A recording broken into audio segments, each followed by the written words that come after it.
एक चिड़िया और किसान। एक गांव में एक किसान रहता था।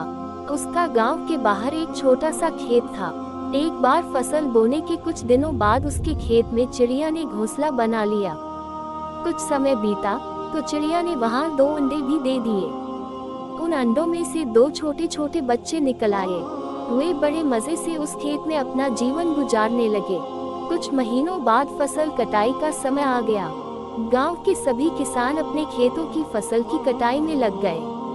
अब चिड़िया और उसके बच्चों का वह खेत छोड़कर नए स्थान पर जाने का समय आ गया था।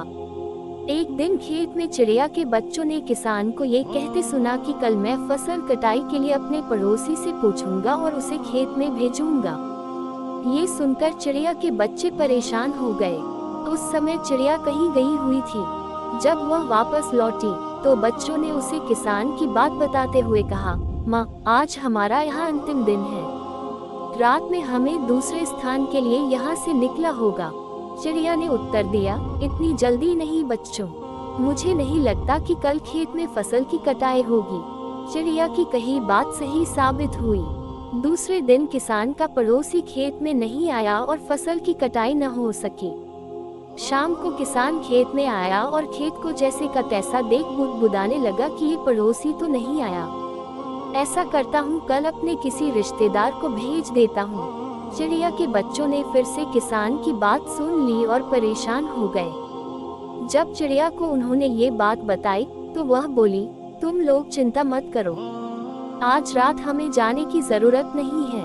मुझे नहीं लगता कि किसान का रिश्तेदार आएगा।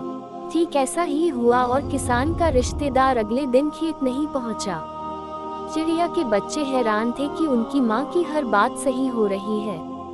अगली शाम किसान जब खेत आया तो खेत की वही स्थिति देख बुदबुदाने लगा कि ये लोग तो कहने के बाद भी कटाई के लिए आते नहीं हैं। कल मैं खुद आकर फसल की कटाई शुरू करूंगा। चिड़िया के बच्चों ने किसान की ये बात भी सुन ली। अपनी माँ को जब उन्होंने ये बताया तो वह बोली, बच्चों, अब समय आ गया है ये खेत छोड़ने का। हम आज रात ही ये खेत छोड़कर दूसरी जगह चले जाएंगे।